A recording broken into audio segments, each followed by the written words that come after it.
ನಮಸ್ಕಾರ. ಮನಿ ಮಾರ್ಗ ಯೂಟ್ಯೂಬ್ ಚಾನಲ್‌ಗೆ ಸ್ವಾಗತ. ಭಾನುವಾರ 27ನೇ ತಾರೀಕು ಜುಲೈ ಸುಮಾರು 9:15 ಆಗ್ತಾ ಇದೆ.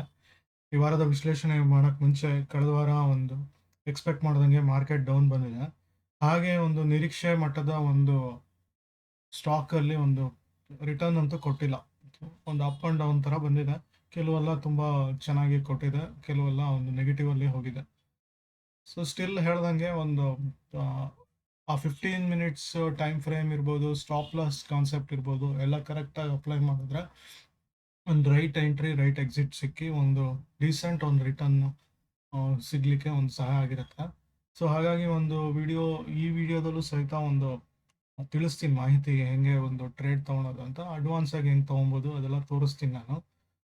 ಮತ್ತೆ ಒಂದೇನೋ ಕನ್ಫ್ಯೂಷನ್ ಇದ್ರು, ಕೆಲವರಿಗೆ ಡೌಟ್ಸ್ ಇರುತ್ತೆ, ಸ್ಟ್ರಾಂಗ್ ಬೈ ಯಾವುದು, ಸ್ಟ್ರಾಂಗ್ ಸೆಲ್ ಸೈಡ್ ಯಾವುದು. ಸೊ ದೋ 15 ಮಿನಿಟ್ಸ್ ಕಾನ್ಸೆಪ್ಟು ಅಥವಾ 5 ಮಿನಿಟ್ಸ್ ಕಾನ್ಸೆಪ್ಟ್ ಏನೇ ಇದ್ರು ಹೋಗಲಿಕ್ಕೆ ಒಂದು ಸ್ವಲ್ಪ ಸಂದೇಹ ಬರುತ್ತೆ. ಅದು ಸಹಿತ ಒಂದು ಟೆಕ್ನಿಕಲ್ ಆಗಿ ಟ್ರೇಡಿಂಗ್ ವ್ಯೂ ಅವ್ರ ಕಡೆಯಿಂದ ಈ ಸ್ಟಾಕ್ಗಳು ಹೆಂಗೆ ನೋಡೋದು, ಎಸ್ಪೆಷಲಿ ಯಾವ ಡೈರೆಕ್ಷನಲ್ಲಿ ಹೋಗ್ತಾ ಇದೆ, ರೈಟ್ ಎಂಟ್ರಿ ಸಿಗುತ್ತಾ ಒಂದು ಬೈ ಸೈಡ್, ಲಾಂಗ್ ಸೈಡಲ್ಲಿ ಅಥವಾ ಶಾರ್ಟ್ ಸೈಡಲ್ಲಿ ಏನಾದರೂ ಸಿಗುತ್ತಾ ಅಂತ ಅನಲೈಸ್ ಮಾಡಿಕೊಂಡು ಟ್ರೇಡ್ ತೊಗೊಳಕ್ಕೆ ಹೆಲ್ಪ್ ಆಗುತ್ತೆ. ಆ ಮಾಹಿತಿ ಎಲ್ಲ ಕೊಡ್ತೀನಿ ವಿಡಿಯೋದಲ್ಲಿ. ಮುಖ್ಯವಾಗಿ ಲೈಕ್, ಶೇರ್, ಸಬ್ಸ್ಕ್ರೈಬ್ ಮಾಡ್ಕೊಳ್ಳಿ. ನಿಮ್ಮ ಮಾಹಿತಿಯನ್ನು ನಿಮ್ಮ ಸ್ನೇಹಿತರೊಂದಿಗೆ ಅವರೊಂದಿಗೆ ಸಹಿತ ಒಂದು ಡಿಸ್ಕಸ್ ಮಾಡಿ, ಅವ್ರಿಗೂ ಸಹಾಯ ಮಾಡಿ, ಮಾಹಿತಿಯನ್ನು ಶೇರ್ ಮಾಡ್ತಾ ಇರಿ. ಅವರಿಂದನೂ ಸಹಿತ ಕಲೀರಿ, ನನ್ನಿಂದ ಕಲೀರಿ. ಇನ್ನೂ ಹಲವಾರು ಒಂದು ವೇದಿಕೆಯಲ್ಲಿ ಸಹ ಒಂದು ಕಲಿತಾ ಇದ್ದಾಗ ಶೇರ್ ಟ್ರೇಡಿಂಗು ನಿಮಗೆ ಒಂದು ಕಬ್ಬಣದ ಕಡಲೆ ಆಗದೆ ಒಂದು ಸುಲಭದಲ್ಲಿ ಒಂದು ದುಡ್ಡು ಮಾಡಲಿಕ್ಕೆ ಸಹಾಯ ಆಗುತ್ತೆ. ಲಾಂಗ್ ಟರ್ಮ್ ಇನ್ವೆಸ್ಟ್ಮೆಂಟ್ ಪರ್ಸ್ಪೆಕ್ಟಿವ್ ಒಂದು ಆಸ್ಪೆಕ್ಟಲ್ಲಿ ಡಿಫ್ರೆಂಟ್ ಆಗಿ ನೋಡ್ಬೋದು. ಅದೆಲ್ಲ ಹಳೆಯ ವಿಡಿಯೋಗಳಲ್ಲಿ ನಾನು ಹೇಳಿದ್ದೀನಿ. ಈಗ ಒಂದು ರೀಸೆಂಟ್ ಈ ಒಂದು 1 ಮಂತಿಂದ ಈಚೆ ಎಫ್ ಆ್ಯಂಡ್ ಟ್ರೇಡ್ಗಳು, ಫ್ಯೂಚರ್ ಆಪ್ಷನ್ಸ್ ಬೇಸಿಸ್ ಮೇಲೆ ಒಂದು, ಅದರಲ್ಲೂ ಆಪ್ಷನ್ಸ್ ಟ್ರೇಡಿಂಗಿಗೆ ಹೇಗೆ ಎಂಟ್ರಿ ಕೊಡೋದು, ಒಂದು ರೈಟ್ ಎಂಟ್ರಿ ಸಿಕ್ಕಿ ಇಮಿಡಿಯೇಟ್ ಆಗಿ 2-3 ಮಿನಿಟ್ಸಲ್ಲಿ ಕ್ಲೋಸ್ ಆಗುತ್ತೆ ಕೆಲವು ಸಲ, ಇವನ್ ಮ್ಯಾಕ್ಸಿಮಮ್ ಹಾಫ್ ಆನ್ ಅವರ್, ಈ ಥರ ಒಂದು ಟ್ರೇಡ್ಗಳು ಸಿಕ್ಕಿದಾಗ ನೀವು ಬೇಗ ದುಡ್ಡು ಮಾಡಲಿಕ್ಕೆ ಸಹಾಯ ಆಗುತ್ತೆ. ಬಟ್ ಓವರ್ ದ ಪೀರಿಯಡ್ ಒಂದು ದೊಡ್ಡ ಲಾಂಗ್ ಟರ್ಮ್ ಅಂತ ವ್ಯೂಸ್ ಇದ್ದಾಗ ಎಫ್ ಆ್ಯಂಡ್ ಓದಲ್ಲಿ ದುಡ್ಡು ಮಾಡಲಿಕ್ಕಾಗಲ್ಲ, ಅದಂತೂ ಶ್ಯೂರ್. ಸೊ ನಿಮ್ಮದು side by side F and O ಇರಬೇಕು, ಮ್ಯೂಚುವಲ್ ಫಂಡ್ ಇರಬೇಕು, ಒಂದು ಸ್ಟಾಕ್ ಮಾರ್ಕೆಟ್ ಲಾಂಗ್ ಟರ್ಮ್ ಪರ್ಸ್ಪೆಕ್ಟಿವಲ್ಲಿ ಇನ್ವೆಸ್ಟ್ ಮಾಡಬೇಕು, ಎಫ್ ಡಿ ಇರಬೇಕು, ಒಂದು ಆರ್ಬಿಟ್ರೇಜ್ ಇರ್ಬೋದು, ಅಥವಾ ಬೇರೆ ಬೇರೆ ಮ್ಯೂಚುವಲ್ ಫಂಡ್ ಸೆಗ್ಮೆಂಟ್ ಇರ್ಬೋದು. ಸೊ ಅದು ತಕ್ಕನಾಗೆ ನಿಮ್ಮ ರಿವಾರ್ಡ್, ರಿಸ್ಕ್ ಮ್ಯಾನೇಜ್ಮೆಂಟ್ ಎಲ್ಲ ನೋಡಿಕೊಂಡು ಹೂಡಿಕೆ ಮಾಡಬೇಕಾಗುತ್ತೆ. ಸೊ ಎಲ್ಲನೂ ಸ್ಟಾಕ್ ಮಾರ್ಕೆಟಲ್ಲೇ ದುಡ್ಡು ಮಾಡ್ತೀನಿ ಅಂತ ಆಗಲ್ಲ, ಎಲ್ಲನೂ ರಿಯಲ್ ಎಸ್ಟೇಟಲ್ಲೇ ದುಡ್ಡು ಮಾಡ್ತೀನಿ ಅಂದರೆ ಆಗಲ್ಲ. ಸೊ ಒಂದು ಟೈಮು ರಿಯಲ್ ಎಸ್ಟೇಟ್ ಬೂಮಲ್ಲಿರುತ್ತೆ, ಒಂದು ಟೈಮ್ ಗೋಲ್ಡಲ್ಲಿರುತ್ತೆ. ಯಾವ ಟೈಮಲ್ಲಿ ಎಂಟ್ರಿ ಕೊಡಬೇಕು, ಇವಾಗ ಗೋಲ್ಡ್ ರೈಟ್ ಟೈಮ್ ಪರ್ಚೇಸ್ ಮಾಡಲಿಕ್ಕೆ ಅಲ್ಲ, ಆದರೂ ಸಹಿತ ಒಂದು ಅದರಲ್ಲೂ ಇಂಡಿಯನ್ಸ್ ಎಸ್ಪೆಷಲಿ ಹೆಣ್ಮಕ್ಳು ಗೋಲ್ಡನ್ನು ಬೈ ಮಾಡ್ತಾ ಇರ್ತಾರೆ, ಮದುವೆ ಸಲುವಾಗಿರ್ಬೋದು ಅಥವಾ ಪರ್ಸ್ನಲ್ ಒಂದು ಇಂಟ್ರೆಸ್ಟ್ ಇರ್ಬೋದು. ಸೊ ಈ ಥರದ್ದೆಲ್ಲ ಇರ್ತವೆ. ರೈಟ್ ಟೈಮ್ ಅಲ್ಲ ಗೋಲ್ಡ್ ಪರ್ಚೇಸ್ ಮಾಡಲಿಕ್ಕೆ, ಆದರೂ ತುಂಬ ಕಡಿಮೆ ಬರಲ್ಲ ಗೋಲ್ಡ್ ಇನ್ಮೇಲೆ, ಅದೆಲ್ಲ ತಿಳ್ಕೊಬೇಕು ನಾವು. ಸೊ 1 ಲಕ್ಷ ಹತ್ರ ಇದೆ, 98,000, 1 ಲಕ್ಷ, ಇವನ್ ಜಾಸ್ತಿನೂ ಆಗುತ್ತೆ. ನಮ್ಮ ಪುಣ್ಯಕ್ಕೆ 1.25 ಲಕ್ಷ ಆಗಿಲ್ಲ ಇನ್ನೂ, ಆಗುತ್ತೆ ಸದ್ಯದಲ್ಲೇ. 1.25 ಲಕ್ಷನೂ ದಾಟುತ್ತೆ. ಇನ್ನೊಂದು 10-15 ವರ್ಷಕ್ಕೆ 2 ಲಕ್ಷನೂ ಆಗ್ಬೋದು, ಎಷ್ಟಾದರೂ ಆಗ್ಬೋದು. 100 ನಾನು 10 ಗ್ರಾಮ್ಸಲ್ಲಿ ಮಾತಾಡ್ತಿದ್ದೀನಿ. ಸೊ ಗೋಲ್ಡಲ್ಲೇ ಕಂಪ್ಲೀಟ್ ಇನ್ವೆಸ್ಟ್ಮೆಂಟ್ ಅಲ್ಲ, ಗೋಲ್ಡ್ ETF ಅದ್ರ ಬಗ್ಗೆ ಎಲ್ಲ ಹೇಳಿದ್ದೀನಿ ಕೂಡ. ಸೊ ಎಲ್ಲ ನೋಡ್ಕೊಳ್ಳಿ, ನಿಮಗೆ ಸೆಗ್ಮೆಂಟ್ಗಳು ಅರ್ಥ ಮಾಡಿಕೊಂಡ್ರೆ ಆ ಮ್ಯಾನೇಜ್ಮೆಂಟ್ ಏನಿದೆ, ಆ ಸ್ಕಿಲ್ ನಿಮಗೆ ಬರುತ್ತೆ. ಇಲ್ಲ ಅಂದರೆ ಸುಮ್ಮನೆ ಎಫ್ ಆ್ಯಂಡ್ ಅಲ್ಲಿ ದುಡ್ಡು ಮಾಡ್ತೀನಿ, ಸ್ಟಾಕಲ್ಲಿ ಪೆನ್ನಿ ಸ್ಟಾಕ್ ಇಟ್ಕೊಂಡು ದುಡ್ಡು ಮಾಡ್ತೀನಿ, ಈ ಥರದ್ದೆಲ್ಲ ಬರ್ತವೆ. ಸೊ ವಿಡಿಯೋ ಪ್ರಾರಂಭಕ್ಕೆ ಮುಂಚೆ ಡಿಸ್ಕ್ಲೇಮರ್ ಹೇಳ್ಬಿಡ್ತೀನಿ, ನಾನು ಸರ್ಟಿಫೈಡ್ ಏನಿದೆ ಸಿವಿ ಸರ್ಟಿಫಿಕೇಷನ್ ಅಂತ ಏನೂ ಆಗಿಲ್ಲ, ಫೈನಾನ್ಷಿಯಲ್ ಅಡ್ವೈಸರ್ ಆಗಿ ಏನೂ ಆಗಿಲ್ಲ, ರಿಸರ್ಚ್ ಅನಲಿಸ್ಟ್ ಅಂತ ಅಲ್ವೇ ಅಲ್ಲ. ಸೊ ಇದೇನೇ ಇದ್ದರೂ ಎಜುಕೇಷನಲ್ ಪರ್ಪಸ್ಸು, ನೀವು ಒಂದು ಸ್ಟಡೀಸ್ ಮಾಡಬೇಕು, ನಿಮ್ಮ ಕಡೆನೂ ಒಂದು ಎಫರ್ಟ್ ಹಾಕಿ ಅರ್ಥ ಮಾಡಿಕೊಂಡು, ಇವನ್ ಯಾರ್ದಾದ್ರೂ ರಿಸರ್ಚ್ ಅನಾಲಿಸ್ಟ್ ಹೆಲ್ಪ್ ತೊಗೊಂಡು ಒಂದು ಇನ್ವೆಸ್ಟ್ ಮಾಡೋದು ಉತ್ತಮವಾಗಿರುತ್ತೆ. ಏನಾದರೂ ಸಂದೇಹ ಇದ್ದರೆ ನೀವು ಮೆಸೇಜ್ ಮಾಡ್ಬೋದು, ನಾನು ವಾಟ್ಸಪ್ ಸಂಖ್ಯೆ ಕೊಟ್ಟಿರ್ತೀನಿ. ಮ್ಯೂಚುವಲ್ ಫಂಡ್ ಇನ್ವೆಸ್ಟ್ಮೆಂಟ್ ಏನಾದರೂ ಇದ್ದರೆ ಖಂಡಿತ ನನ್ನ ಕಾಂಟ್ಯಾಕ್ಟ್ ಮಾಡ್ಬೋದು. ಲಾಂಗ್ ಟರ್ಮ್ ಪರ್ಸ್ಪೆಕ್ಟಿವ್ ಇರೋರು ಖಂಡಿತ ಒಂದು ಜಾಯ್ನ್ ಆಗಿ. ಮ್ಯೂಚುವಲ್ ಫಂಡಲ್ಲಿ ಒಂದು ಶಾರ್ಟ್ ಟರ್ಮಲ್ಲಿ ಒಂದು 10-15 20% ಈ ಥರ ಎಲ್ಲ ಎಕ್ಸ್ಪೆಕ್ಟ್ ಮಾಡ್ತೀನಿ ಅಂತ ಬರ್ಬೇಕು ಹೋಗ್ಬೇಡಿ ಮ್ಯೂಚುವಲ್ ಫಂಡ್ ಇನ್ವೆಸ್ಟ್ಮೆಂಟಲ್ಲಿ. Usually 12% more than enough shorter ಟರ್ಮ್ಗೆ. ಮೋರ್ ದೆನ್ 15 ಮೀನ್ಸ್ 10-15 ಇಯರ್ಸ್ ಆ ಥರ ಇಟ್ಕೊಂಡ್ರೆ 10 ಇಯರ್ಸ್ ಆಲ್ಸೋ ಗುಡ್. 10 ಇಯರ್ಸ್ ಎಲ್ಲ ಇಟ್ಕೊಂಡ್ರೆ ನಿಮಗೆ ಮೋರ್ ದೆನ್ 18-20% ಕೊಟ್ಟಿದ್ದ ಕೇಸೆಲ್ಲ ಇದೆ ಹಿಂದೆ, ಮುಂದೆ ಸಹಿತ ಕೊಡುತ್ತೆ. ಇಲ್ಲ ನಾನು ಇಂಡೆಕ್ಸ್ ಫಂಡಲ್ಲಿ ಹಾಕೊತೀನಿ, ನಿಮ್ಮ ಯಾವುದು ಮ್ಯೂಚುವಲ್ ಫಂಡ್ ಡಿಸ್ಟ್ರಿಬ್ಯೂಟರ್ ಸಹಾಯ ಬೇಡ ಅಂತಿದ್ರೆ ಓಕೆ ಗುಡ್, ನಿಮಗೆ ಅದರಲ್ಲೇ ಸ್ಯಾಟಿಸ್ಫ್ಯಾಕ್ಷನ್ ಇದ್ದರೆ ಹೋಗ್ಬೋದು. ಯಾಕಂದರೆ ಕೆಲವರು 1% ರಿಟರ್ನ್ ಇವ್ನಿಗೆ ಯಾಕೆ ಕೊಡಬೇಕು MFDಗೆ ಮ್ಯೂಚುವಲ್ ಫಂಡ್ ಡಿಸ್ಟ್ರಿಬ್ಯೂಟರ್ಗೆ ಅಂದ್ಬಿಟ್ಟು ಡೈರೆಕ್ಟಾಗಿ ಅವರೇ ಇಂಡೆಕ್ಸ್ ಫಂಡ್ ಯೂಟ್ಯೂಬ್ ವೀಡಿಯೋಸ್ಗಳು ನೋಡಿ ಮಾಡಿಬಿಡ್ತಾರೆ. ಸೊ ಎಲ್ಲಿ ಅಲ್ಲಿ 1% ಕಳ್ಕೊತೀರಾ ಅಂದರೆ ಆ್ಯಕ್ಚುಲ್ ಆಗಿ ನೀವು ಆ ಫಂಡ್ಸ್ಗಳಿಗೆ ಹೋಗಿ ಅದರಲ್ಲೂ ಒಂದು ರೈಟ್ ಎಂಟ್ರಿ ರೈಟ್ ಎಕ್ಸಿಟ್ ಎಲ್ಲ ಇಲ್ಲದೆ ಅದರಲ್ಲೂ ಸಹಿತ ಒಂದು 2-3% ಕಳ್ಕೊತೀರಾ. ಅಲ್ಟಿಮೇಟ್ಲಿ 12%ಗಿಂತ ಕೆಳಗಡೆ ಹೋಗಿ ಇಳಿದೋಗ್ಬಿಡುತ್ತೆ ನಿಮ್ಮ ರಿಟರ್ನ್. ಸೊ ಅದಕ್ಕೆ ತುಂಬ ಜನ ಮ್ಯೂಚುವಲ್ ಫಂಡಲ್ಲಿ ಫೇಲ್ಯೂರ್ ಆಗೋದು. ಸ್ಟಾಕಲ್ಲಂತೂ ಖಂಡಿತ ಎಲ್ಲರೂ ಫೇಲ್ ಆಗ್ತಾರೆ. ಮ್ಯೂಚುವಲ್ ಫಂಡ್ ಫೇಲ್ಯೂರ್ ಆಗೋ ಕೇಸಸ್ ತುಂಬ ಆಗಿದೆ. ಈಗ ಎಲ್ಲರೂ ರಿಟರ್ನ್ ಚೇಂಜ್ ಮಾಡ್ಕೊಂಡು ಹೋಗ್ತಿರೋ ಪ್ರಾಬ್ಲಮ್ ಆಗ್ತದೆ. ಸೊ ಜಾಸ್ತಿ ಮಾತಾಡೋದು ಬೇಡ, ವಿಡಿಯೋ ಪ್ರಾರಂಭ ಮಾಡೋಣ. ವಿಡಿಯೋದಲ್ಲಿ ವಿಶೇಷವಾದ್ದೇನು ಕಾಣಿಸಲ್ಲ ನನಗೆ, ಮುಖ್ಯವಾಗಿ ಹೇಳಿದ್ದೀನಿ. ಇಲ್ಲಿ ಪ್ರಾಬ್ಲಮ್ ಏನಂದರೆ ಲಾಸ್ಟ್ ವೀಕೇ ಹೇಳ್ಬಿಟ್ಟಿದ್ದೀನಿ, ಇಲ್ಲಿ ಸುಮಾರು ಏನು ವಿಶೇಷವಾದಂತ ಏನಿಲ್ಲ. EMI ಸಹಿತ ಹೇಳಿದೆ ನಾನು, EMI ಹಾಕ್ಕೊಂಡಿಲ್ಲ, EMI ತೋರಿಸ್ಬಿಡ್ತೀನಿ. ಯೂಶಲಿ EMI ಬೇಕಾಗಿಲ್ಲ, ನಾನು EMI ಬೇಸಿಸ್ ಮೇಲೆ ಫಾಲೋ ಮಾಡೋದೇ ಇಲ್ಲ. ಬಂದಿದೆ ಕೆಳಗಡೆ ಬರುತ್ತೆ ಇನ್ನೂ ಅಂತ ಹೇಳಿದ್ದೆ, ಬಂದಿದೆ. ಇಚಿಮೋಕೋನೇ ನಮಗೆ more than enough. Actually cloud touch ಆಗ್ತಿದೆ, ಟಚ್ ಆಗುತ್ತೆ ಕೂಡ. ಕನ್ವರ್ಷನ್ ಲೈನ್ ಬೇಸ್ ಲೈನಿಂದ ಕೆಳಗಡೆ ಬಂದಿದೆ ಅಂತ ಹೇಳಿದ್ದೆ. ನೋಡಿ, ಒಂದು ಲಾಸ್ಟ್ ವೀಕ್ದು 20 ಮೀನ್ಸ್ ಇಲ್ಲಿ ಕನ್ವರ್ಷನ್ ಲೈನ್ ಇಲ್ಲಿ ಎಂಟ್ರಿ ಬಂತು. ಸಡನ್ನಾಗಿ ಇಲ್ಲಿ ಒಂದು ಎಸ್ಕೇಪ್ ಆಗೋದು ನೋಡ್ತು, ಪಾಸಿಟಿವ್ ಆಗಿ ಬಂತು 24ಗೆ. ಬಟ್ ಇಮಿಡಿಯೇಟ್ ಆಗಿ ಒಂದು ಫ್ರೈಡೇ ಒಂದು ಡೌನ್ ಸೈಡ್ ಬಂದ್ಬಿಡ್ತು. ಸೊ ಅದಕ್ಕೆ ಕ್ಲೌಡ್ಗೆ ಎಂಟ್ರಿ ಆಗೇ ಆಗುತ್ತೆ ಅಂತ ಹೇಳಿದ್ದೆ ಲಾಸ್ಟ್ ವೀಕು. ಯಾರ್ಯಾರು ಇಲ್ಲಿ ಒಂದು ಲಾಂಗ್ ಸೈಡ್ ಹೋಗಿದ್ರಿ, ಎಸ್ಪೆಷಲಿ ಮಂಡೇ ಟ್ರ್ಯಾಪ್ ಆಗಿದ್ದೀರಾ, ನೋಡಿ ಯಾವುದೇ ಒಂದು conversion line base line within ಇದರಲ್ಲೇ ಆಗ್ತಿದೆ ಅಂದರೆ 100% ಡೆಫಿನೆಟ್ ಆಗಿ ಕ್ಲೌಡ್ ಒಳಗಡೆ ಬರುತ್ತೆ. ಮೇಜರ್ ಇವಾಗ 24,758 ರೇಂಜಲ್ಲಿ ಒಂದು ಮೇಜರ್ ಸಪೋರ್ಟ್ ಇದೆ. ಈಗ ನನಗನ್ಸಿದ್ದು ಆಲ್ಮೋಸ್ಟ್ 24,300 ತನಕ ಬರುತ್ತೆ. 24,300 ಝೋನ್ ತುಂಬ ದೂರ ಏನಿಲ್ಲ. ಸೊ ಒಂದು ಆಲ್ಮೋಸ್ಟ್ ಇಲ್ಲಿಂದ ಒಂದು 500-600 ಪಾಯಿಂಟ್ಸ್ ಅಂತ ಇಟ್ಕೊಳ್ಳೋಣ, ಬಂದ್ಬಿಡ್ಬೋದು. ಅಲ್ಲಿಂದ ಒಂದು ಅಪ್ ಟ್ರೆಂಡ್ ಸ್ಟಾರ್ಟ್ ಆಗುತ್ತೆ. ಯಾಕಂದರೆ ಇನ್ನೊಂದು ಪಿಚ್ ವರ್ಕಲ್ಲಿ ತೋರಿಸ್ಬಿಡ್ತೀನಿ, ಅದು ಒಂದು ಅಬ್ಸರ್ವೇಷನ್ ಇದೆ. ಈಗ ಒಂದು ಇಚಿಮೋಕದಲ್ಲಿ ಈ ಆಲ್ಮೋಸ್ಟ್ 23,500 ತನಕ ಬರಲಿಕ್ಕೆ ಸಾಧ್ಯನೇ ಇಲ್ಲ. ಇಲ್ಲಿ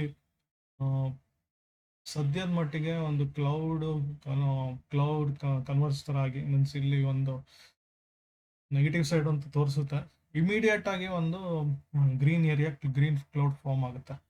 ಅದು ಸದ್ಯದ ಮಟ್ಟಿಗೆ ಇಮಿಡಿಯೇಟ್ ಆಗುತ್ತೋ ಅಥವಾ ಇಲ್ಲಿನ ಪ್ರಕಾರ ಆಗಸ್ಟ್ ಅಥವಾ ಸೆಪ್ಟೆಂಬರ್ ಎಂಡ್ ತನಕ ಹೇಳ್ಕೊಂಡು ಹೋಗುತ್ತೋ ಗೊತ್ತಿಲ್ಲ. ಸೊ ಇಲ್ಲಿ ಹೇಳಿದ್ದೆ ಲಾಸ್ಟ್ ಟೈಮ್, ಇದು ಕ್ಲೌಡಿಂದ ಹಿಂಗೆ ಬರುತ್ತೆ, ಹಿಂಗೆ ಹೋಗುತ್ತೆ, ಜಿಗ್ಜಾಕ್ ಆಗೋಗಿ ಮೇಲೆ ಹೋಗುತ್ತೋ ಅಥವಾ ಕೆಳಗೆ ಹಿಂಗೆ ಬಂದು ಹಿಂಗೆ ಕೆಳಗೆ ಹೋಗುತ್ತೋ ಗೊತ್ತಿಲ್ಲ. ಸೊ ಇದು ಕ್ವಶನ್ ಆಗಿದೆ. ಮೇಜರ್ 24,300 ತನಕ ವಾಚ್ ಲೆವೆಲ್ ಇರ್ಬೋದು. ಇನ್ ಕೇಸ್ ಅಪ್ಸೈಡ್ 25,150 ಈಗಿನ ಮಟ್ಟಿಗೆ, ಅದು ಸಹಿತ ಬುಲ್ಲಿಶ್ ಅಲ್ಲ. 25,150 ಅಲ್ಲದೇನು 25,250 ತನಕ ನೋಡಬೇಕು. ಯಾಕಂದರೆ ಪ್ರೀವಿಯಸ್ ಆಗಿ ಹೈ ಹೇಳಿದ್ದೆ, ಅಲ್ಲೊಂದು ಮೇಜರ್ ರೆಸಿಸ್ಟೆನ್ಸ್ ಇದೆ. ಇಲ್ಲಿ 25,600 ಸಹಿತ ಹೋಗಿ ಕೆಳಗೆ ಬಂದಿದ್ದಿದೆ. ಯಾಕಂದರೆ 25,600 ಲೆವೆಲ್ ಹೋದರೂ ಇಲ್ಲಿ ಹಿಂದಿಂದು ರೆಸಿಸ್ಟೆನ್ಸ್ ನಾನು ಜೂನ್ ಮಂತಿನ ಟೈಮ್ ಅಂತ ಹೇಳಿದ್ದೆ. ಸೊ ಅದೆಲ್ಲ ಹೊಡ್ತಾ ಬೀಳುತ್ತೆ, ತಡೆ ಕೊಡುತ್ತೆ ಅಂತ ಹೇಳಿದ್ದೆ ಸಹಿತ. ಇದು ಆಲ್ಮೋಸ್ಟ್ ನಿಮಗೆ June 3rd week or 4th week before July ಈ ವಿಡಿಯೋ ಬರೋಕ್ಕೆ ಮುಂಚೆ ಜೂನ್ 30ಗೆ ಒಂದು ವಿಡಿಯೋ ಮಾಡಿರಬೇಕು, ಆ ವಿಡಿಯೋದಲ್ಲಿದೆ. ಸೊ ಅದು ಟ್ರೆಂಡ್ ಡೌನ್ ಬರುತ್ತೆ ಅಂತ ಹೇಳಿದ್ದೆ. 30ಗೆ ಒಂದು ಪಾಸಿಟಿವ್ ಥರ ಬಂತು ಸಣ್ಣದಾಗಿ, ಆಮೇಲೆ ಇಮಿಡಿಯೇಟ್ ಆಗಿ ಮಧ್ಯಾಹ್ನದ ಮೇಲೆ ನೆಗೆಟಿವ್ ಸ್ಟಾರ್ಟ್ ಆಗಿದೆ. ಸೊ ಅದೆಲ್ಲ ಒಂದು ನೆಗೆಟಿವ್ ಹೋಗಿ ಇವತ್ತು ಒಂದು ಇಚಿಮೋಕೋ ಲೆವೆಲಲ್ಲಿ ಬಂದಿದೆ. ಇಚಿಮೋಕೋದು ಅಬ್ಸರ್ವೇಷನ್ ಹೇಳ್ದಂಗೆ ಸದ್ಯದ ಮಟ್ಟಿಗೆ ಮೀನ್ಸ್ 24,758 ಸಮಥಿಂಗ್ ಅಷ್ಟಿರುತ್ತೆ. ಬಟ್ ನನ್ನ ಒಂದಿದು 24,300 ತನಕ ಬರ್ಬೋದು. ಸೊ ಅದು ಒಂದು ನೋಡ್ಕೊಂಡು, ಯಾಕಂದರೆ ಈ 24,000 ಅದೆಲ್ಲ ಕಷ್ಟನೇ. ಸ್ಟಿಲ್ 24,300 ಈ ಲೆವೆಲ್ಲು ಮೇಜರ್ 25,700, ಆಮೇಲೆ 750, ಆಮೇಲೆ 450. ವರ್ಸ್ಟ್ ಕೇಸು 23,400 ಲೆವೆಲ್ ಬರುತ್ತೆ. ವರ್ಸ್ಟ್ ಕೇಸ್ ಇದು. ಅದು ಅಷ್ಟರೊಳಗೇ ಎಸ್ಕೇಪ್ ಆಗುತ್ತೆ, ಟ್ರೈ ಮಾಡುತ್ತೆ. ಯಾಕೆ ಎಸ್ಕೇಪ್ ಆಗುತ್ತೆ ಅಂತ ಹೇಳ್ತೀನಿ. ಒಂದು ಮುಖ್ಯವಾಗಿ ಇಚಿಮೋಕಲ್ಲಿ ನೋಡ್ಬೋದು. ಮೀನ್ಸ್ ಇಚಿಮೋಕ್ ಅಂತೀನಿ, ಪಿಚ್ ವರ್ಕಲ್ಲಿ ಲಾಸ್ಟ್ ಟೈಮ್ ಹೇಳಿದ್ದೆ, ಇದು ಟಚ್ ಆಗಿಲ್ಲ, ಕೆಳಗೆ ಬರುತ್ತೆ. ಇದೊಂದು ಮೀಡಿಯನ್ ಲೈನ್ ಇದೆ, ಅದು ಟಚ್ ಆಗಿ ಕೆಳಗಡೆ ಬರುತ್ತೆ ಅಂತ ಹೇಳಿದೆ, ಕೆಳಗಡೆ ಬಂದಿದೆ. ಇವಾಗ ಈ ಮೀಡಿಯನ್ ಲೈನಲ್ಲಿ ಒಂದು ಕೂತಿದೆ. ಇದು 50% ಮೀಡಿಯನ್ ಅಲ್ಲ, ಆದರೂ ಸಹಿತ ಒಂದು ಮೇಜರ್ ಒಂದು ಇದಿರುತ್ತೆ. ಬಟ್ ಇಲ್ಲಿ ನೋಡ್ಬೋದು ನಿಮಗೆ observation, May 12th means May 12th immediate ಆಗಿ ಒಂದು ದೊಡ್ಡದು ಬಂತು, ಯಾಕಂದರೆ ಇಲ್ಲಿ ಟಚ್ ಆಗಿ ಇಮಿಡಿಯೇಟ್ ಆಗಿ ಎಸ್ಕೇಪ್ ಆಯಿತು. ಇದು ಅಷ್ಟೇ 7th ಒಂದು ಟಚ್ ಆಗಿ ಇಮಿಡಿಯೇಟ್ ಆಗಿ ಹೋಗಿದೆ. ಸೊ ಇಲ್ಲಿ ಒಂದು ಟಚ್ ಆಯಿತು, ಇಮಿಡಿಯೇಟ್ ಆಗಿ ಇವಾಗ ಒಂದು ಪಾಸಿಟಿವ್ ಬರಬೇಕಂತ ಅನಿಸುತ್ತೆ. ಬಟ್ ಪಾಸಿಟಿವ್ ಬಂದರೂ ಮೇಜರ್ ಲಾಕ್ ಆಗಬೇಕಿದು, ಲಾಕ್ ಮೇಜರ್ ಆಗಿ ಏನಾಗುತ್ತೆ ಇಲ್ಲಿ ತೋರಿಸ್ಬಿಡ್ತೀನಿ. ಇದು ಕೆಳಗಡೆ ಹೋಗೋ ಚಾನ್ಸಸ್ ಸ್ವಲ್ಪ ಕಡಿಮೆ ಇದೆ. ಪ್ರೊಬಬಿಲಿಟಿ ಒಂದು 50-50 ಅಂತಲೇ ಹೇಳ್ತೀನಿ. ವರ್ಸ್ಟ್ ಕೇಸ್ 24,300 ಬರ್ದೇನೂ ಇರ್ಬೋದು. ಇಮಿಡಿಯೇಟ್ ಆಗಿ ಈ ಲೆವೆಲ್ ಟಚ್ ಆಗ್ಬೋದು. ಇದರಿಂದ ಎಸ್ಕೇಪ್ ಆಗೋ ತನಕ, ಇದ್ರದ್ದು ಎಸ್ಕೇಪ್ ಏನಂದರೆ ಆಲ್ಮೋಸ್ಟ್ ನಿಮಗೆ ನೋಡ್ತಿದ್ದಂಗೆ ಇಲ್ಲಿ ಲೆವೆಲ್ಲು 25,600 ಅಗೇನ್, ಈ ಲೆವೆಲಲ್ಲಿ 25,600. ಸೊ ಅಷ್ಟು ಬರುತ್ತೋ ಇಲ್ವೋ ಗೊತ್ತಿಲ್ಲ. ಇಮಿಡಿಯೇಟ್ ಆಗಿ ಇಲ್ಲೇ ಬಂತು ಅಂದರೆ ರಿಜೆಕ್ಷನ್. ಈ 31st ಒಂದು ಮೇಜರ್ ಇವೆಂಟ್ ಇದೆ, ಅದೊಂದು ಗಮನಿಸ್ಬೇಕು. ಮೇಜರ್ ಆಗಿ ಒಂದು ಎಕ್ಸ್ಪೈರಿ ಕ್ಲೋಸಿಂಗ್ ಅವತ್ತೇ ಇದೆ, ಮಂತ್ ಎಂಡ್ ಕೂಡ. ಸೊ ಆ ಬಿಗ್ ಮೂಮೆಂಟು 31st ಇರ್ಬೋದು ಅಂತ ಅನ್ಕೊಳ್ತಿದ್ದೀನಿ. ಬಟ್ ವಾಚ್ ಮಾಡಿ, ಈ 3-4 ದಿವಸ ತುಂಬ ಇಂಪಾರ್ಟೆಂಟ್ ಡೇಸ್ ಆಗ್ತವೆ ಇದು. ಸೊ ಇನ್ ಕೇಸ್ ಕೆಳಗಡೆ ಬಂತು ಅಂದರೆ ಇಮಿಡಿಯೇಟ್ ಆಗಿ ಒಂದು 1000 ಪಾಯಿಂಟ್ಸ್ ರ್ಯಾಲಿ ಬಂದ್ಬಿಡುತ್ತೆ. ಡೌನ್ ಬರದೇ ಇದ್ರೆ ಒಂದು ಸೈಡ್ ವೇಸ್ ರೇಂಜ್ ಬೌಂಡ್ ಆಗಿದ್ದು 31st ಒಂದು 200-300 ಪಾಯಿಂಟ್ಸ್ ರ್ಯಾಲಿ ಇರ್ಬೋದು. ಸೊ ಪಿಚ್ ವರ್ಕ್ ಹಾಕಕ್ಕೆ ಗೊತ್ತಿಲ್ಲ ಅಂದರೆ ಲೆವೆಲ್ಸ್ ಹೇಳಿದ್ದೀನಿ. ಸೊ 24,300 ಇದು ಸುಮಾರು ದಿವಸ ಹಿಂದೆ ಮಾರ್ಕ್ ಮಾಡಿದ್ದೀನಿ, ಹಾಗೆ ಇದೆ ಇದು. ಯಾಕಂದರೆ ಇದು ಕ್ರಾಸ್ ಓವರ್ ಆಗುತ್ತೆ. ಸೊ ಮೇಜರ್ ಇಲ್ಲಿ ನನಗೆ ಅವಾಗ ಚಾನ್ಸ್ ಕೊಟ್ಟಿದ್ದು ಏಪ್ರಿಲ್ 7th. ಅದ್ರ ನಂತರ ಇಲ್ಲೊಂದು ಗ್ಯಾಪ್ ಅಪ್ ಆಗಿತ್ತು. ಸೊ ಇದೆಲ್ಲ ಒಂದು ಪ್ಲಸ್ಸು. ಇವನ್ ಇಲ್ಲೂ ನೋಡಿ ಗ್ಯಾಪ್ ಅಪ್ ಆಗಿದೆ. ನಾಳೆ ಗ್ಯಾಪ್ ಅಪ್ ಗ್ಯಾಪ್ ಡೌನ್ ಅಂತ ಹೇಳಲ್ಲ ನಾನು. ಈ ಕ್ಲೋಸಿಂಗ್ ಬೇಸಿಸ್ ಮೇಲೆ ವೀಕ್ಲಿ ಕ್ಲೋಸಿಂಗು ಲೋಯೆಸ್ಟ್ ಇತ್ತು ಶುಕ್ರವಾರದ ದಿವಸ. ಸೊ ಹಾಗಾಗಿ ಒಂದು ಗ್ಯಾಪ್ ಡೌನ್ ಓಪನ್ ಆಗಿದ್ರು ಕ್ಲೋಸಿಂಗ್ ತುಂಬ ಇಂಪಾರ್ಟೆಂಟ್ ಆಗುತ್ತೆ ನಾಳೆ ಸೋಮವಾರದ 28ನೇ ತಾರೀಕು. ಬಟ್ ವಾಚ್ ಮಾಡ್ತಾ ಇರಿ, ತುಂಬ ಒಂದು ಲಾಂಗ್ ಸೈಡ್ ಯಾವುದೇ ಪೊಸಿಷನ್ ಕ್ರಿಯೇಟ್ ಮಾಡ್ಕೊಂಬಿಡಿ, ಸ್ವಲ್ಪ ರಿಸ್ಕಿ ಆಗಿರುತ್ತೆ ಟ್ರೇಡ್ಗಳು. ಸೊ ವಾಚ್ ಮಾಡಿಕೊಂಡು ಇದು ಮಾಡಿ. ಸೊ ಬ್ಯಾಂಕ್ ನಿಫ್ಟಿ ಬರೋದಾದರೆ ಒಂದು ತೀರಾ ಒಂದು ಸ್ಪೆಷಲ್ ಅಂತ ಏನಿಲ್ಲ, ಅದರಲ್ಲೂ ಸಹಿತ ಒಂದು ಇದು ಬೇಡ ಈ ಸದ್ಯಕ್ಕೆ. ಇಂಡಿಕೇಟರ್ ಇಚಿಮೋಕೋ ಸೇಮ್ ಹಾಕೊಳ್ತೀನಿ. ಇಚಿಮೋಕೋನೇ most than enough. Actually super ಟ್ರೆಂಡಲ್ಲಿ ಬಂದಿದೆ ಈಗ ನೆಗೆಟಿವ್ ಸೆಲ್ ಅಂತ, ಅದು ಇದರಲ್ಲಿ 14th ಆನ್ವರ್ಡ್ಸ್. ಬಟ್ ಕೆಲವು ಒಂದು ಇಂಡಿಕೇಟ್ರಲ್ಲಿ ಇನ್ನೂ ಬಂದಿಲ್ಲ. ಸೊ ಅದೆಲ್ಲ ನೋಡ್ಕೊಬೇಕು, ನಿಮ್ಮ ಇಂಡಿಕೇಟ್ರ್ ಏನು ಯೂಸ್ ಮಾಡ್ತಿದ್ದೀರಾ ಅಂತ. ಸೊ ಅದ್ರ ಮೇಲೆ ನಿಮ್ಮ ಸ್ಟ್ರಾಟಜಿ ಏನಿದೆ ಅದು ನೀವು ಕರೆಕ್ಟಾಗಿ ಅದೇ ಥರ ಒಂದು ವರ್ಕ್ ಮಾಡ್ಕೊಳ್ಳಿ. ಯಾಕಂದರೆ ತುಂಬ ಒಂದು ಸ್ಟ್ರಾಟಜಿಯಿಂದ ಇನ್ನೊಂದು ಸ್ಟ್ರಾಟಜಿಗೆ ಸ್ವಿಚ್ ಆಗ್ತಾ ಇದ್ದರೆ ಸ್ವಲ್ಪ ಪ್ರಾಬ್ಲಮ್ ಇರುತ್ತೆ. ಸೊ ಅಗೇನ್ ಬ್ಯೂಟಿಫುಲ್ ಆಗಿ ಒಂದು ಕನ್ವರ್ಷನ್ ಲೈನ್ ಬಂದ್ಬಿಟ್ಟು ಕೂತಿದೆ ಕೆಳಗಡೆ. ಕನ್ವರ್ಷನ್ ಆ್ಯಂಡ್ ಬೇಸ್ ಲೈನ್ ಎರಡಕ್ಕೂ ಕೆಳಗಡೆ ಬಂದಿದೆ. ಸೊ ಇಮಿಡಿಯೇಟ್ ಅಂತೂ ಕ್ಲೌಡ್ಗೆ ಎಂಟ್ರಿ ಆಗಲ್ಲ. ಮೇ ಬಿ 30th ಟೈಮ್ ಒಳಗಡೆ ಎಂಟ್ರಿ ಆಗಿ ಒಂದು ರಿಜೆಕ್ಷನ್ಸ್ ಎಲ್ಲ ಬರ್ತವೆ. ಸೊ ಹಾಗಾಗಿ ಒಂದು ನೋಡ್ಕೊಳ್ಬೇಕಾಗುತ್ತೆ ಇದನ್ನು. ಬಟ್ ಕ್ಲೋಸಿಂಗ್ ಬೇಸಿಸ್ ಮೇಲೆ ಎರಡೂ ಅಷ್ಟು, ನಿಫ್ಟಿ ಆ್ಯಂಡ್ ಬ್ಯಾಂಕ್ ನಿಫ್ಟಿ ಎರಡೂ ಅಷ್ಟು ಚೆನ್ನಾಗಿಲ್ಲ. ಕಂಪ್ಯಾರಿಟಿವ್ಲಿ ಬ್ಯಾಂಕ್ ನಿಫ್ಟಿ ಪರವಾಗಿಲ್ಲ ಅನಿಸುತ್ತೆ, ಬಟ್ ನಿಫ್ಟಿ ಇನ್ನೂ ವರ್ಸ್ಟ್ ಇದೆ. ಮಿಡ್ ಕ್ಯಾಪ್ ಸ್ಟಾಕ್ ನೋಡೋರಿದ್ರೆ ಮಿಡ್ ಕ್ಯಾಪಲ್ಲಿ ನೋಡ್ಕೊಳ್ಳಿ. ಮಿಡ್ ಕ್ಯಾಪ್ ಇಂಡೆಕ್ಸ್ ತುಂಬ ಒಂದು ವ್ಯಾಲ್ಯೂಯೇಷನ್ ಎಲ್ಲ ಸ್ವಲ್ಪ ಕಮ್ಮಿ ಇದೆ, ಸ್ವಲ್ಪ ನೋಡಿಕೊಂಡು ಇದು ಮಾಡಿ. ಸೊ ಅಗೇನ್ ಇದರಲ್ಲೂ ಅಂತ ಏನು ಪರ್ಫಾರ್ಮೆನ್ಸ್ ಇಲ್ಲ. ಸ್ಮಾಲ್ ಕ್ಯಾಪ್ ಇರ್ಬೋದು, ಯಾವುದ್ರಲ್ಲೂ ಅಂತ ಒಂದು ಚೆನ್ನಾಗಿಲ್ಲ. ಈವನ್ ಐ ಟಿ ಕೂಡ ಪರ್ಫಾರ್ಮ್ ಮಾಡ್ತಿಲ್ಲ, ಎಲ್ಲ ಆಲ್ಮೋಸ್ಟ್ ಕನ್ವರ್ಷನ್ ಬೇಸ್ ಲೈನ್ ಇದರಲ್ಲೇ ಕೂತಿದೆ. CNX ಐ ಟಿ ಯಾವುದೇ ಒಂದು ಇಂಡೆಕ್ಸ್ ಇದಂತೂ ಇನ್ನೂ ವರ್ಸ್ಟ್ ಇದೆ, ಅದಕ್ಕಿಂತ ಪಾತಾಳಕ್ಕೆ ಇಳಿತಾ ಇದೆ. ಎಷ್ಟು ದಿವಸ ಹೋಗುತ್ತೋ ಗೊತ್ತಿಲ್ಲ, ವಾಚ್ ಮಾಡಿ. ಸೊ ಮೇಜರ್ ಸಪೋರ್ಟ್ ಇದರಲ್ಲೂ 34,600 ಸಮಥಿಂಗ್ ಇದೆ, ಅಲ್ಲಿಂದ ಎಸ್ಕೇಪ್ ಆಗಬೇಕು. ಸೊ ಇಲ್ಲೆಲ್ಲ ನೋಡ್ತಿರ್ಬೋದು ಹಳೆಯ ಕೇಸ್ಗಳು. ಸೊ ಇಮಿಡಿಯೇಟ್ ಆಗಿ ಡೌನ್ ಬರುತ್ತೆ, ಮತ್ತು ಇಮಿಡಿಯೇಟ್ ಆಗಿ ರಿಜೆಕ್ಷನ್ಸ್ ತಗೊಂಡು ಅಪ್ ಹೋಗುತ್ತೆ. ಸೊ ಈ ಥರದ್ದೆಲ್ಲ ಇರ್ತವೆ. ಮೇಜರ್ ಆಗಿ ಏನಾಗುತ್ತೆ ಅಂದರೆ ಟ್ರಂಪ್ದು ಪಾಲಿಸಿಗಳು ಒಂದು ಸ್ವಲ್ಪ ಒಂದು ಹೊಡೆತ ಬಿಡ್ಬೋದು. ಅದು ಹೆಂಗೆ ಬರುತ್ತೆ ಅದ್ರ ಮೇಲೆ ಡಿಪೆಂಡು. ಒಂದು ಯಾವುದೇ ಒಂದು ಇದು ಚೆನ್ನಾಗಿಲ್ಲ. ಸೊ ಸೊ ಬೇಸಿಕಲಿ ಚೆನ್ನಾಗಿ ನೋಡಿಕೊಂಡು ಪರ್ಫಾರ್ಮ್ ಯಾವುದು ಇದರಲ್ಲಿ ಒಂದು ಸ್ವಲ್ಪ ಪರವಾಗಿಲ್ಲ, ಯಾಕಂದರೆ ಮೊನ್ನೆ ಒಂದು ಚೆನ್ನಾಗಿ ಕೊಟ್ಟಿದೆ, ಸ್ವಲ್ಪ ಮೇಲ್ಗಡೆ ಕೂತಿದೆ.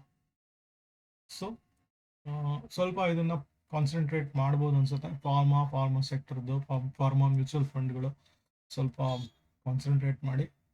ಬಟ್ SIP ಅಂತದಕ್ಕೆ ಓಕೆ, ಲಾಂಗ್ ಸಮ್ ಇನ್ವೆಸ್ಟ್ಮೆಂಟಿಗೆ ಬೇಡ, ಯಾಕಂದರೆ ಸ್ವಲ್ಪ ಪೀಕ್ ಹೋಗ್ಬಿಟ್ಟಿದೆ ಇದು. ಸೊ ಸ್ವಲ್ಪ ನೆಗೆಟಿವ್ ಟ್ರೆಂಡ್ ಬಂದಾಗ ವೀಕ್ಲಿ ಬೇಸಿಸ್ ಮೇಲೂ ಜಸ್ಟ್ ರಿಜೆಕ್ಷನ್ಸ್ ಬರ್ಬೋದು. ಸೊ ಹಾಗಾಗಿ ಒಂದು ವೆಯ್ಟ್ ಮಾಡಿ. ಸೊ ಇದು ಇಂಡೆಕ್ಸ್ ಬೇಸಿಸ್ ಮೇಲೆ ಇದೆ. ನೆಕ್ಸ್ಟ್ ವೀಕ್ಲಿ ಕಾಲ್ಸ್ ಲಾಸ್ಟ್ ವೀಕ್ದು ತೋರಿಸ್ಬಿಡ್ತೀನಿ, ಇದರಲ್ಲೇ ತೋರಿಸ್ಬಿಡ್ತೀನಿ. ವೀಕ್ಲಿ CG ಪವರ್ ಹೈಯೆಸ್ಟ್ 2 ಹೋಗಿತ್ತು, next -4.4 1.4 minus side. So flat close ಇದೆಲ್ಲ ಇತ್ತು, ಫ್ಲಾಟ್ ತನಕ ಫ್ರೈಡೆಯಿಂದ 2.5 ಈ ಥರ ಒಂದು ತುಂಬ ಒಂದು ಮೇಜರ್ ಆಗಿ ಚೆನ್ನಾಗಿ ಬಂದಿಲ್ಲ ಯಾವುದು. ಸೊ ಸ್ಟಿಲ್ ಒಂದು ಕೆಲವು ಕಲ್ಯಾಣ್ ಜ್ಯುವೆಲ್ಲರ್ಸ್ ಇರ್ಬೋದು, ಅದರಲ್ಲೂ ಸ್ವಿಗ್ಗಿ ಇರ್ಬೋದು 10.94%, ಸಿಂಜೆನ್ನು, ಆಮೇಲೆ ಟಾಟಾ ಮೋಟಾರ್ಸ್ ಕೊಟ್ಟಿದೆ. ಸೊ ಇದು ಪಾಲಿಸಿ ಬೇಸಿಸ್ ಮೇಲೆ, ಬಟ್ ಮಧ್ಯಾಹ್ನದ ಮೇಲೆ ಸಹಿತ ಅದು ಕಡಿಮೆ ಆಯ್ತದು. ಸೊ ಈ ಥರ ನೆಗೆಟಿವ್ ಸೈಡಲ್ಲೂ ಓಪನಿಂಗಲ್ಲೇ ನೆಗೆಟಿವ್ ಇದ್ದರೆ ಇದೆಲ್ಲ ಒಂದು ಶಾರ್ಟ್ ಮಾಡಿದರೆ ಒಂದು ಒಳ್ಳೆ ರಿಟರ್ನ್ ಸಿಕ್ಕಿರೋದು. ಅದಾನಿ ಗ್ರೀನ್ ಇರ್ಬೋದು, ಯಾವುದೇ ಇರ್ಬೋದು. ಸೊ ನೆಗೆಟಿವಲ್ಲೂ ಒಂದು ಸ್ವಲ್ಪ ಚೆನ್ನಾಗಿ ದುಡ್ಡು ಮಾಡ್ಬೋದಿತ್ತು. ಪರ್ಸಿಸ್ಟೆಂಟಸ್ 4.6 ಕೊಟ್ಟಿತ್ತು, ಆಮೇಲೆ ನೆಗೆಟಿವ್ ಆಗಿ 7.62 ಕೊಟ್ಟಿದೆ. ಇದು ಸೋನಾಕಾಮ್ಸು ಅಷ್ಟೇ, ಪಾಸಿಟಿವ್ ಬೆಳೆನೂ ಫಸ್ಟ್ ಕೊಟ್ಟು ಆಮೇಲೆ ನಂತರದ ದಿವಸದಲ್ಲಿ ಮೈನಸ್ ಕೊಟ್ಟಿದೆ. ಸೊ ಅದು ನೋಡ್ಕೊಳ್ತಾ ಇರಬೇಕು, ಅದಕ್ಕೆ ಟ್ರೆಂಡ್ ನೋಡ್ಕೊಳ್ಳಿ, ಅದ್ರ ತಕ್ಕನಾಗಿ ಸ್ವಿಚ್ ಮಾಡಿ ಅಂತ ಹೇಳ್ತೀನಿ. ಸೊ ಈ ವೀಕಿಂದು ಲಿಸ್ಟ್ ನೋಡ್ಕೊಳ್ಳಿ, ಸ್ಕ್ರೀನ್ಶಾಟ್ ತೊಗೊಳ್ಳಿ. ಇದು ಯಾಕೆ ಬಂದಿದೆ, ಅದು ಒಂದು ಗ್ಯಾನ್ ಬೇಸಿಸ್ ಮೇಲೆ ಮುಖ್ಯವಾದ ಬಂದಿರುತ್ತೆ. ಎಲ್ಲೋ ಹೈಲೈಟ್ ಮಾಡಿರೋದು ಮೇಜರ್ ಫಸ್ಟ್ ಪ್ರಿಯಾರಿಟಿ ಕೊಡಿ, next without colour second priority. So Dixon ಇದೆ, ICICI, NIIT, ಕೋಫೋರ್ಜ್, HDFC AMC, ICICI life insurance major Nifty side ಇರೋದ್ರಿಂದ ಒಂದು ಈ ಸ್ಟಾಕ್ಸ್ಗಳು ಹಾಗೆ ಟೈಮ್ ಪ್ಯಾರಲ್ ಆಗಿ ಬಂದಿದೆ. ಸೊ ಒಂದು ಇದು ಗೇಲ್ ಬಂದಿದೆ, NTPC ಗ್ರೀನ್ ಬಂದಿದೆ, ಪ್ರೀಮಿಯರ್ ಎನರ್ಜಿ ಬಂದಿದೆ. ನೆಗೆಟಿವ್ ಮೋಸ್ಟ್ಲಿ ಅಷ್ಟು ಇದು ಕೊಟ್ಟಿಲ್ಲ, ಒಂದು ರಿಸಲ್ಟ್ ಚೆನ್ನಾಗಿ ಕೊಟ್ಟಿಲ್ಲ. ನೋಡಿ ಅದು ಹೆಂಗಿದೆ ಅಂತ. ಸೊ ಸೋಮವಾರ ಪ್ರಸ್ತುತ ಒಂದು ಸೆಲ್ ಸೈಡಲ್ಲಿದೆ, ಸೆಲ್ಲಿಂದ ಬೈಕ್ ಹೋಗ್ಬೋದು ಅಥವಾ ಸೆಲ್ಲಲ್ಲೇ ಕಂಟಿನ್ಯೂ ಆಗ್ಬೋದು, ಅದನ್ನ ನೋಡಿ ಹೆಂಗೆ ಅಂತ. ಒಂದು ಎಕ್ಸಾಂಪಲ್ ತೋರಿಸ್ಬಿಡ್ತೀನಿ. ಪ್ರತಿ ವಾರದಂಗೆ ಈ ವಾರನೂ ತೋರಿಸ್ತೀನಿ. ಸ್ವಿಗ್ಗಿ ಸೆಲ್ಲಲ್ಲಿ ಹೋಗಿದೆ, ಎಂಟ್ರಿ ಆಗಿದೆ. ಈಗ ಲಾಸ್ಟ್ ಮಿನಿಟಲ್ಲಿ ಒಂದು ಸೆಲ್ ಸೈಡ್ ಹೋಗಿದೆ. ಬ್ಯಾಂಕ್ ಆಫ್ ಬರೋಡಾ ರಿಸಲ್ಟ್ ಇದೆ ಅನ್ಸುತ್ತಾ, ನೋಡ್ಕೊಳ್ಳಿ. ಇದು ರಿಸಲ್ಟ್ ಒಳ್ಳೇದಿದ್ರು ಸೆಲ್ ಸೈಡಲ್ಲಿ ಹೋಗ್ತಾ ಇದೆ. ಸೊ ಮೇಜರ್ ಒಂದು 108 ಏನೋ ಸಪೋರ್ಟ್ ಇದೆ ಕೆನರಾ ಬ್ಯಾಂಕು, ಅದು ಬಿದ್ದರೆ 105, ಅದು ಬಿಟ್ಟು ಅಂದರೆ 103, 100 ತನಕ ಹೋಗುತ್ತೆ. ಸೊ ನೋಡ್ಕೊಳ್ಳಿ. ಇದು ಒಂದು ಇಮಿಡಿಯೇಟ್ ಆಗಿ ಒಂದು ಒಳ್ಳೆ ರಿಸಲ್ಟ್ ಇದ್ರು, ಇವನ್ IPO ಬರ್ತಾ ಇದೆ, ಇವನ್ 2-3 ಮಂತ್ಸಲ್ಲಿ ಬರುತ್ತಿದ್ದು. ಸೊ ಹಾಗಾಗಿ ಒಂದು ಸದ್ಯದ ಮಟ್ಟಿಗೆ ನೆಗೆಟಿವ್ ಹೋಗಿ ಆಮೇಲೆ ಒಳ್ಳೆ ಪಾಸಿಟಿವ್ ಬರುತ್ತೆ. NMDC ಇರ್ಬೋದು, Jindal steel, GMR airport, LIC, K fintech, IIFL, 361, Mankind pharma, Max health care institute, ಇದು Paytm, Zydus, Hindustan zinc, Oberoi realty. So ಇದು ಮೇಜರ್ ಸ್ಟಾಕ್ಗಳು ಆಗಿರುತ್ತೆ. ಇನ್ನು ನಾನ್ ಮೇಜರ್ ಸ್ಟಾಕ್ಸ್ ಇದರಲ್ಲೂ ಪರ್ಫಾರ್ಮ್ ಮಾಡ್ಬೋದು, ಮಾಡ್ದೇನೆ ಇರ್ಬೋದು, ಗೊತ್ತಿಲ್ಲ. ಬಟ್ ಆಸ್ ಪರ್ ಇದು ಮೇಜರ್ ಇದು ಅಂತ ಎಲ್ಲೋ ಕಲರ್ ಮಾಡಿದ್ದೀನಿ. ಸೊ ಇದರಲ್ಲಿ ಒಂದು ಸ್ವಲ್ಪ ಕೊಡ್ದೇನೂ ಇರ್ಬೋದು. ABB, Adani, DLF, Havells India, UltraTech cement, IRB, Motilal Oswal. I think Motilal Oswal F&O ಇಲ್ಲ, ಮಧ್ಯದಲ್ಲಿ ಏನೋ ಬಂದಿದೆ, ಕೆಲವೆಲ್ಲ ಬಂದಿದೆ ವಿತೌಟ್ F&O ಸಹಿತ ಬಂದಿರುತ್ತೆ. ಸ್ವಲ್ಪ ಅಬ್ಸರ್ವ್ ಮಾಡ್ಕೊಳ್ಳಿ. Phoenix mill, sun pharma, SBI life buy to sell ಅಂತ ಬರ್ತಾ ಇದೆ, ಬೈಯಿಂದ ಸೆಲ್ಗೆ ಹೋಗ್ತಾ ಇದೆ, ಅದು ನೋಡ್ಕೊಳ್ಳಿ ಹೆಂಗೆ ಅಂತ. Ambuja cement, Adani energy solution, Ind hotel, ಟೆಕೆಮು, ಕಾಲ್ಫಾಲ್ಲು, Glenmark, Torrent power, delivery means delivery ಇದು PGEL, ಆಂಬರ್ ಇಂಡಸ್ಟ್ರೀಸ್. ನೋಡಿ ಈಗ ಒಂದು ಎಕ್ಸಾಂಪಲ್ ತೋರಿಸ್ಬಿಡ್ತೀನಿ. ಫಸ್ಟ್ LTF ಅಂತಲೇ ತಗೋಣ. ಗೇಲಲ್ಲಿ ಅಂತ ಮೂಮೆಂಟ್ಸ್ ಇಲ್ಲ, ಬಟ್ ಇನ್ ಕೇಸ್ ಪೊಸಿಷನೆಲ್ಲ ಹೋಲ್ಡ್ ಆಗಿದ್ರೆ ಒಂದು ಏನು ಮಾಡ್ಬೋದು ಅಂತ ನೋಡ್ಕೊಳ್ಳಿ. ಈ ಥರ ಒಂದು ಲಿಸ್ಟ್ ನೀವು ಕ್ರಿಯೇಟ್ ಮಾಡ್ತೀರಾ. ಲಿಸ್ಟ್ 2 ಮೆಥಡಲ್ಲಿ ಒಂದು ನೋಡ್ಕೊಬೇಕಾಗತ್ತೆ. ಅದು ಅಬ್ಸರ್ವ್ ಮಾಡ್ಕೊಡಿ ಹೆಂಗೆ ಅಂತ ತೋರಿಸ್ಬಿಡ್ತೀನಿ. ಅದು ಲಿಸ್ಟು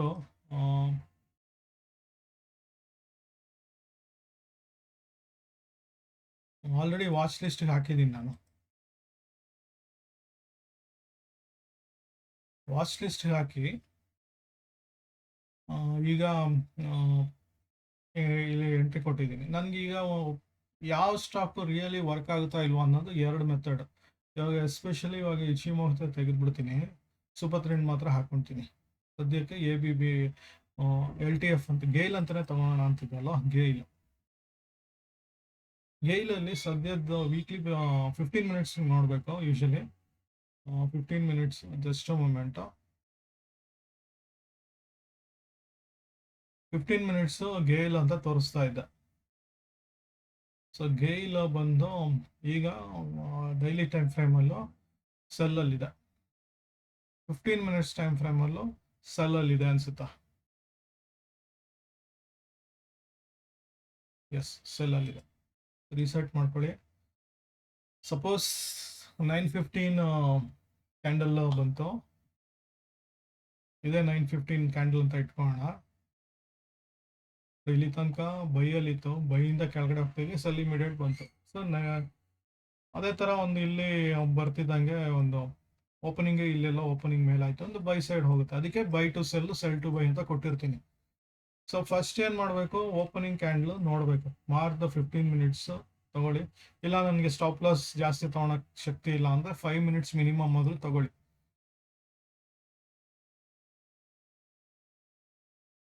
15 ಮಿನಿಟ್ಸಲ್ಲಿ ತೊಗೊಂಡ್ರೆ ಏನು ಗೊತ್ತಾ ಪ್ರಾಬ್ಲಮ್ಮು, ಮೋರ್ ದೆನ್ ದೊಡ್ಡ ಪಾಯಿಂಟ್ ಬಂದ್ಬಿಡುತ್ತೆ, ಇದಾಗತ್ತೆ. ಸೊ ಇಲ್ಲಿ ಹಾರಿಜಾಂಟಲ್ ಮಾರ್ಕ್ ಮಾಡ್ಕೊಳ್ಳೋಣ. Low, mark the high and low first 5 ಮಿನಿಟ್ಸ್ದು. ಸೊ ರೀಟ್ರೇಸ್ಮೆಂಟು ವೆಯ್ಟ್ ಮಾಡಬೇಕು. ಸೊ ಇಲ್ಲಿ ರೀಟ್ರೇಸ್ಮೆಂಟ್ ಅಂದರೆ ಈ ಕ್ಯಾಂಡಲ್ ರೇಂಜಿಂದ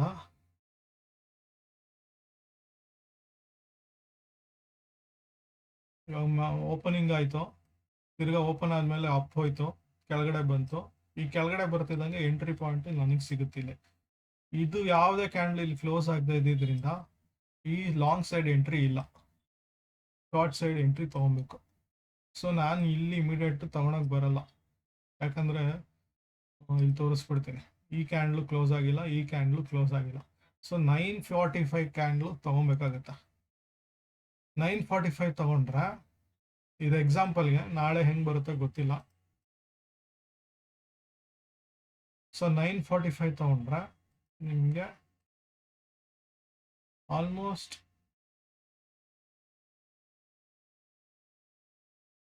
₹1.20 ಸಿಕ್ಕಿದೆ, ಆಲ್ಮೋಸ್ಟ್ 6.6%. ಸೊ ಕಡಿಮೆ ಗೇಲಲ್ಲಿ ಎಂದಿದ್ದು ಇದೇ ರೀಸನ್, ತುಂಬ ಮೂಮೆಂಟ್ಸ್ ಇರಲ್ಲ, ಅದಕ್ಕೆ ವೇಸ್ಟ್ ಅನ್ನೋದಕ್ಕಿಂತ ನಿಮಗೆ ಅಷ್ಟೊಂದು ಪೇಷನ್ಸ್ ಇರೋಲ್ಲ ಆಮೇಲೆ ಹೋಗ್ತಾ ಹೋಗ್ತಾ. ಸೊ ಎಕ್ಸಾಂಪಲ್ಗೋಸ್ಕರ ತೋರಿಸ್ದೆ.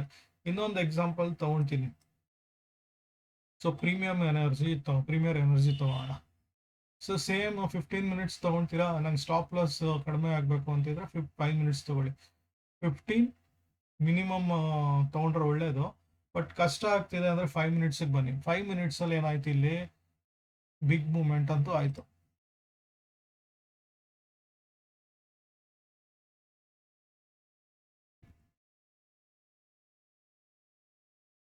ರೀಟ್ರೇಸ್ಮೆಂಟ್ ವೆಯ್ಟ್ ಮಾಡಬೇಕು ಅಂತ ಹೇಳಿದ್ದ. ಸೊ ಲಾಂಗ್ ಸೈಡ್ ಹೋದ್ರು ಶಾರ್ಟ್ ಕಡೆಯಿಂದ ಬಂದು ಹೋಗಬೇಕು. ಇವಾಗ ಲಾಂಗ್ ಹೋಗಿದೆ, ಶಾರ್ಟ್ ಸೈಡ್ ಹೋಗ್ತಾ ಇದೆ. ಸೊ ಇಮಿಡಿಯೇಟ್ ಆಗಿ ಇಲ್ಲಿ ಕೆಳಗಡೆ ಹೋಗ್ಬೇಕು. ಈ ಒಂದು ಎಂಟ್ರಿ ಇಲ್ಲದೆ ನಾನು ಎಂಟ್ರಿ ಆಗಲ್ಲ. ಸೊ ಇಲ್ಲಿ ನಾನು ಎಂಟ್ರಿ ತೊಗೊಳಕ್ಕೆ ಬರುತ್ತೆ, ಬಟ್ ಏನಾಗುತ್ತೆ ಅಂದರೆ ಇಮಿಡಿಯೇಟ್ ಆಗಿ ನನಗೆ ಸ್ಟಾಪ್ ಲಾಸ್ ಹಿಟ್ ಆಗ್ಬೋದು. ಸೊ ಸಡನ್ ಆಗಿ ಸೆಲ್ ಬಂದಿದ್ದು ಇಮಿಡಿಯೇಟ್ ಆಗಿ ಪಾಸಿಟಿವ್ ಬಂತು ಅಂದರೆ ಸ್ಟಾಪ್ ಲಾಸ್ ಹಿಟ್ ಆಗ್ಬಿಡುತ್ತೆ. ನನಗೆ ರಿಸ್ಕ್ ತೊಗೊಳಕ್ಕೆ ಓಕೆ ಅಂತಿದ್ರೆ ತಗೊಬೋದು ಇದು. ಸೊ ಇಲ್ಲೇ ಡೈರೆಕ್ಟ್ ಆಗಿ ಇಲ್ಲೇ ಒಂದು ಸೆಲ್ ಈ ಒಂದು ಪರ್ಟಿಕ್ಯುಲರ್ 955 ಕ್ಯಾಂಡಲ್ಗೆ ತಗೊಬೋದು. ಸೆಲ್ ಆಕ್ಟಿವೇಟ್ ಆಗಿದೆ. ಸೊ ಸೆಲ್ ಆಕ್ಟಿವೇಟು ನೀವು ಆಗ್ತಿದ್ದಂಗೆ ತಗೊಂಡ್ರೆ ತೋರಿಸ್ಬಿಡ್ತೀನಿ ಎಷ್ಟು ಪಾಯಿಂಟ್ಸ್ ಬಂದಿದೆ ಇದರಲ್ಲಿ ಅಂತ. ಸೊ ಬಿಗ್ ಸ್ಟಾಕಲ್ಲಿ ಬಿಗ್ ಅಮೌಂಟ್ ಇದ್ದಿದ್ದು ತಗೊಂಡ್ರೆ ನಿಮಗೆ ತುಂಬ ಒಂದು ಸಿಗುತ್ತೆ. ಮೂಮೆಂಟ್ ಇಲ್ಲ ಅಂದರೆ ಆ ಸ್ಟಾಕ್ ನಿಮಗೆ ಇದು ಸಿಗಲ್ಲ. ಸೊ 955 ಇಲ್ಲೇ ತೊಗೊಂಡಿದ್ರೆ ನಿಮ್ಗೆ ಆಲ್ಮೋಸ್ಟ್ 23 ಪಾಯಿಂಟ್ಸ್ ಸಿಕ್ಕಿದೆ, 2% ಅಷ್ಟು. ಸೊ ಹಾಗಾಗಿ ನೆಕ್ಸ್ಟ್ ಬೈ ಆಕ್ಟಿವ್ ಔಟ್ ಆಗೋ ತನಕ ತೊಗೊಬೋದು. ಸ್ಟಾಪ್ ಲಾಸ್ ಸಿಕ್ತಾಯಿತು ಅಂದರೆ ಇನ್ ಕೇಸ್ ಎಂಟ್ರಿ ನಿಮ್ದು ಇದಾಗಿದ್ರೆ 50% ಅಥವಾ ಇಲ್ಲಿಗೆ ಒಂದು ಸ್ಟಾಪ್ ಲಾಸ್ ಒಂದು 5-6 ಪಾಯಿಂಟ್ಸ್ ಆದರೂ 2 ಪಾಯಿಂಟ್ಸ್ ಆದರೂ ಇಡಬೇಕು, ಮಿನಿಮಮ್ 2-3 ಪಾಯಿಂಟ್ಸ್ ಆದರೂ, ಅಂದರೆ 2-3 ರುಪೀಸ್. ಸೊ ಇಲ್ಲೆಲ್ಲ ಇಟ್ಕೊಂಡ್ರು ಆಗುತ್ತೆ, ಇವನ್ ಇಲ್ಲಿಟ್ರೂ ಆಗುತ್ತೆ. ಅಟ್ಲೀಸ್ಟ್ ನನಗೆ ತಗೊಳಕ್ಕೆ ರೆಡಿ ಇಲ್ಲ ಅಂದರೆ ಲೀಸ್ಟ್ ಯಾವುದಿದೆ ಅಲ್ಲಿಗೆ ಒಂದು ಬಿಗ್ ಫಾರ್ಮ್ ಆಗಿದ್ರು ಓಕೆ, ಕ್ಯಾಂಡಲ್ ಇದು ಏನೇ ಇದ್ರು ಅದು ತಗೊಳ್ಳಿ. ಸೊ ನನಗೆ ಸ್ಟಾಪ್ ಲಾಸ್ ಇದಾದರೂ ಇಟ್ಕೊಳ್ಳಿ, ನನಗೆ ಇಲ್ಲ ನನಗೆ ಅದನ್ನು ತೊಗೊಳಕ್ಕೆ ಕಷ್ಟ ಅಂದರೆ ಇಮಿಡಿಯೇಟ್ ಆಗಿ ಇಲ್ಲಿಗೆ ಕ್ಲೋಸ್ ಆಗಿಬಿಡುತ್ತೆ. ಇಲ್ಲಿಟ್ರೆ ಬೆಟ್ರ್ ಆ್ಯಕ್ಚುಲಿ. ಕೆಲವು ಸಲ ಇಲ್ಲಿ ರೀಟ್ರೇಸ್ ಇಲ್ಲಿ ತನಕ ಬಂದು ತಿರ್ಗಾ ಡೌನ್ ಬಂದಿದ್ದ ಕೇಸಸ್ಸು ಇದೆ. ಸೊ ಇದು ಆ್ಯಕ್ಚುಲ್ ಆಗಿ ಸ್ಟಾಪ್ ಲಾಸ್ ಪಾಯಿಂಟು. ಇಲ್ಲೇನಾದರೂ ಎಂಟ್ರಿ ತೊಗೊಂಡಿದ್ರೆ, ಇನ್ ಕೇಸ್ ಇಲ್ಲೇ ಎಂಟ್ರಿ ತೊಗೊಂತು ಅಂದರೆ ಇದು ಸ್ಟಾಪ್ ಲಾಸ್ ಆಗ್ತವೆ. ಸೊ ಸ್ಟಾಪ್ ಲಾಸ್ ನೀವು ಡಿಸೈಡ್ ಮಾಡಲೇಬೇಕು. ಸ್ಟಾಪ್ ಲಾಸ್ ಡಿಸೈಡ್ ಮಾಡಿಲ್ಲ ಅಂದರೆ ಪ್ರಾಬ್ಲಮ್ ಆಗ್ತವೆ. ಸೊ ಮಿನಿಮಮ್ ಒಂದು 1-2-3 ಪಾಯಿಂಟ್ಸ್ ಈ ಥರದೆಲ್ಲ ಇಟ್ಕೊಂಡಾದರೂ ಸ್ಟಾಪ್ ಲಾಸ್ ಅಂತ ಇಟ್ಕೊಬೇಕು. ಇಲ್ಲ ನನಗೆ ಜಾಸ್ತಿ ರಿಸ್ಕ್ ತೊಗೊಳಕ್ಕೆ ರೆಡಿ ಇದೆ ಅಂದರೆ ಸ್ವಲ್ಪ ಜಾಸ್ತಿ ಇಡ್ಬೋದು. ಸೊ ಅದಕ್ಕೆ ಒಂದಿದು. ಇನ್ ಕೇಸ್ ಡಿಕ್ಸನ್ ಅಂತ ತೊಗೊಂಡ್ಬಿಟ್ರೆ ತುಂಬ ಬ್ಯೂಟಿಫುಲ್ ಆಗಿ ವರ್ಕ್ ಆಗುತ್ತೆ. ಸ್ವಲ್ಪ ಚೆನ್ನಾಗಿ ನೀವು ಅಬ್ಸರ್ವ್ ಮಾಡಬೇಕು. ಸೊ ಬಿಗ್ ಮೂಮೆಂಟ್ಸು ಸಣ್ಣದಾಗಿ ಸಿಕ್ಕಿರ್ತವೆ, ಬಟ್ ಬಿಗ್ ಅಂದರೆ ಬಿಗ್ ಸಿಗ್ತವೆ ನಿಮಗೆ. ಸೊ 5 ಮಿನಿಟ್ಸಲ್ಲಿ ಇದು ವರ್ಕ್ ಮಾಡಿಬಿಡಿ. ದೊಡ್ಡ ದೊಡ್ಡ ಸ್ಟಾಕ್ಸ್ನ 15 ಮಿನಿಟ್ಸು ವರ್ಕ್ ಮಾಡಿ. ಯಾಕೆ 15 ಮಿನಿಟ್ಸಲ್ಲಿ ಅಂದರೆ ನಿಮಗೆ ಒಂದು ಕರೆಕ್ಟಾಗಿ ಒಂದು ಸಿಗ್ತವೆ. ಸೊ ಈ ಥರ ಕೇಸಲ್ಲಿ ಏನಾಗುತ್ತೆ, ಇವಾಗ 9:15 ಓಪನ್ ಆಯ್ತು ನಮ್ಮದು. 9:15 ಓಪನ್ ಆದಾಗ ಇದು 9:15 ಇದು. ಸೊ ಬಿಗ್ ನಂದು ಬಂದ್ಬಿಡ್ತು. ರೀಟ್ರೇಸ್ಮೆಂಟು ಸಿಗಲ್ಲ ಕೆಲವು ಸಲ, ಹಂಗೆ ತೊಗೊಂಡ್ಬಿಡ್ಬೇಕಾಗತ್ತೆ. ಸೊ ಇಮಿಡಿಯೇಟ್ ಆಗಿ ರೀಟ್ರೇಸ್ಮೆಂಟ್ ಬಂದಿಲ್ಲ ಅಂದರೂ ಈ ಒಂದು ಪಾಯಿಂಟಿಗೆ ಎಂಟ್ರಿ ತೊಗೊಬೇಕಾಗತ್ತೆ. ಕೊನೆ ಪಕ್ಷ ಒಂದು ನೋಡಿ ಇಲ್ಲಿ 23rd ಸಿಕ್ಕಿಲ್ಲ ಆ್ಯಕ್ಚುಲ್ ಆಗಿ. ಸೊ ಬಿಗ್ ಯೂಶಲಿ ತುಂಬ ಬಿಗ್ ಬಂದ್ಬಿಡ್ತು ಅಂದರೆ ನಿಮಗೆ ಎಂಟ್ರಿ ಸಿಗಲ್ಲ. ಇಲ್ಲೂ ಸಹಿತ ಒಂದು ರೀಟ್ರೇಸ್ಮೆಂಟ್ ಎಲ್ಲ ಒಂದು ಇದಾಗಿರುತ್ತೆ. ಸೊ ಇಲ್ಲೂ ಎಂಟ್ರಿ ಇಲ್ಲ, ಓನ್ಲಿ ಫ್ಯೂ ಪಾಯಿಂಟ್ಸ್ ಅಷ್ಟೇ ಇದು. ಬಟ್ ನಿಮ್ಮ ಪೊಸಿಷನಲ್ಲೇ ಇದನ್ನು ಕ್ಯಾರಿ ಮಾಡ್ತೀನಿ ಅಂದರೆ ನಾನು ಎಂಟ್ರಿ 30th ಜೂನಿಂದ ಬೈಯೆಲ್ಲ ಇದೆ ಇದು. ನೋಡಿ ಇಲ್ಲಿ ಬ್ರೇಕ್ಔಟ್ ಆಗುತ್ತೆ. ಈಗ ಬ್ರೇಕ್ಔಟ್ ಆಯಿತು ಅಂದರೆ ಇನ್ನೂ ದೊಡ್ಡದಾಗಿ ಹೋಗುತ್ತಿತ್ತು. ಬ್ರೇಕ್ಔಟ್ ಆಗಲಿಲ್ಲ ಅಂದರೆ ಕೆಳಗಡೆ ಬರುತ್ತೆ. ಸೊ ಅದಕ್ಕೆ ನಿಮ್ಮ ಹೈ ಲೋ ಎಲ್ಲ ಒಂದು ಕ್ಯಾಂಡಲ್ದು ಮಾರ್ಕ್ ಮಾಡಿ ಇಟ್ಕೊಂಡಷ್ಟು ನಿಮಗೆ ಹೆಲ್ಪ್ ಆಗುತ್ತೆ. So important days, important event ದಿವಸದ್ದು ಮಾರ್ಕ್ ಮಾಡಿ ಇಟ್ಕೊಂಡಿರಿ. ಸೊ ಅದೆಲ್ಲ ಅಬ್ಸರ್ವ್ ಮಾಡಿದ್ರೆ ತುಂಬ ಹೆಲ್ಪ್ ಆಗುತ್ತೆ. ಸೊ ಮೇಜರಾಗಿ ಸೂಪರ್ ಟ್ರೆಂಡ್ ಹೇಳ್ದಂಗೆ ಹಾಕೊಂಡಿರಿ. ಇನ್ಪುಟ್ಸ್ ಕಿವಾನ್ ಅವನೇನು ಹೇಳಿದಾನೆ, ಕಿವಾನ್ ಓಸ್ಬ್ಲಿಸಿಕ್ ಅನ್ನೋ ಇಂಡಿಕೇಟರ್ ಹುಡುಕಿದ್ರೆ ಸಿಗುತ್ತೆ ಸೂಪರ್ ಟ್ರೆಂಡ್ ಕಿವಾನ್ ಇದಂತ ಹೈಯೆಸ್ಟ್ ಒಂದೇ ಇರೋದು. ಸೊ 10 and 2 ಇದ್ದ ನನಗೆ ರಿಸ್ಕ್ ತೊಗೊಳಕ್ಕಾಗಲ್ಲ ಅಂದರೆ 3 ಇಟ್ಕೊಳ್ಳಿ. ತುಂಬ ರಿಸ್ಕ್ ಕಡಿಮೆ ತೊಗೊಳೋದು ಅಂದರೆ ಇಮಿಡಿಯೇಟಾಗಿ ಸ್ಟಾಪ್ ಲಾಸ್ ಎಲ್ಲ ಹಿಟ್ ಆಗ್ತವೆ. 3 ಇಟ್ಟರೆ ಬೆಟ್ರ್ ಆ್ಯಕ್ಚುಲಿ. 2 ತುಂಬ ಒಂದು ಸಣ್ಣ ಟ್ರೇಡ್ ಬಂದ್ಬಿಡುತ್ತೆ. ಇದು HLC 4 ಇದಾದರೂ ಇಟ್ಕೊಳ್ಳಿ ಬೆಟರ್. ಇದು ಥರ್ಡ್ ಒನ್ OHLC 4/4. ಸೊ ಈ ಥರ ಒಂದು ಕೊಟ್ಟಾಗ ನಿಮಗೆ ಟ್ರೇಡ್ ಸಿಗ್ತವೆ. ಸೊ ಇಂಪಾರ್ಟೆಂಟ್ ಏನಂದರೆ 31st ಮೇಜರ್ ಇವೆಂಟ್ ಇದೆ. ಒಂದು ಅಬ್ಸರ್ವ್ ಮಾಡಿ. ಮತ್ತು ಐ ಪಿ ಒ ಬರ್ತಾ ಇದೆ, ಎನ್ ಎಸ್ ಡಿ ಎಲ್ಲೋ ಮಿಸ್ ಮಾಡದೆ ಒಂದು ಅಪ್ಲೈ ಮಾಡಿ. ಇನ್ನೊಂದು ಯಾವುದೋ ಒಂದು ಐ ಪಿ ಒ ನೋಡಿದೆ, ಪ್ರಾಬಬ್ಲಿ ಲಾಸ್ಟ್ ವೀಕ್ ಹೇಳಿದ್ದೆ, ಇದು ಜಿ ಎನ್ ಜಿ ಒಳ್ಳೆ 43% ಓಡ್ತಾ ಇದೆ, ಚೆನ್ನಾಗಿದೆ.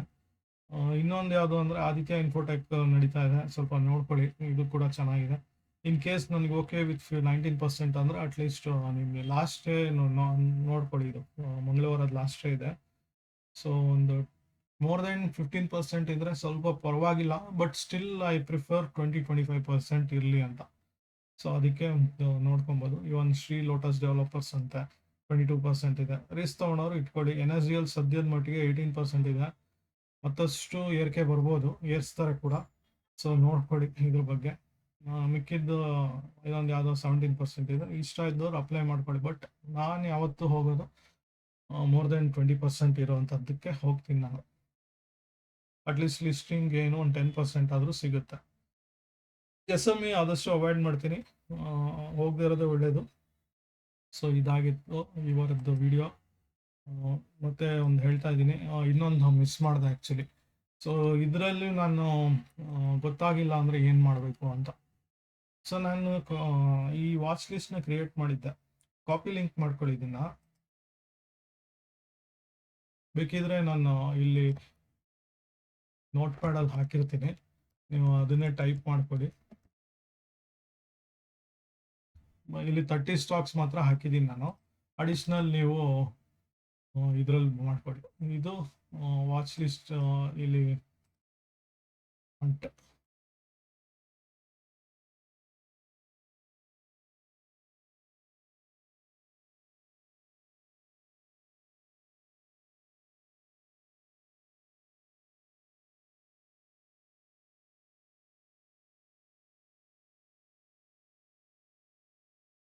ಇದು ನೀವು ಟೈಪ್ ಮಾಡಿಕೊಂಡು ಓಪನ್ ಮಾಡ್ಕೊಳ್ಳಿ. ಇದು ಓಪನ್ ಮಾಡಿದ್ರೆ ಏನಾಗುತ್ತೆ ಅಂತ ಹೇಳ್ತೀನಿ. ಇದು ಲಾಂಗ್ ಟರ್ಮ್ಗೂ ಹೆಲ್ಪ್ ಆಗುತ್ತೆ. ಇದು ಸದ್ಯದಕ್ಕೆ ಇದು ತೋರಿಸ್ತಾ ಇದ್ದೀನಿ. ಈ ವಾರದ ವಾಚ್ ಲಿಸ್ಟ್ ಇದು, ಪ್ರತಿ ವಾರಕ್ಕಾಗಲ್ಲ ಇದು. ಸೊ ಈ ಥರ ವಿಂಡೋ ಓಪನ್ ಆಗುತ್ತೆ ನಿಮಗೆ. ನೀವು ಟ್ರೇಡಿಂಗ್ ವ್ಯೂ ಅಕೌಂಟ್ ಇರಲೇಬೇಕು. ಸೊ ಸದ್ಯದಕ್ಕೆ ಇವಾಗ ಟೆಕ್ನಿಕಲ್ಸ್ ಅಂತ ಹೋದರೆ ಇದ್ರದ್ದು ನೋಡಿ, ಕರೆಕ್ಟಾಗಿ ನಾನು ಏನು ಹಾಕೊಂಡಿದ್ದೀನೋ ಅದೇ ಇರುತ್ತೆ ಹೆಚ್ಚು ಕಡಿಮೆ.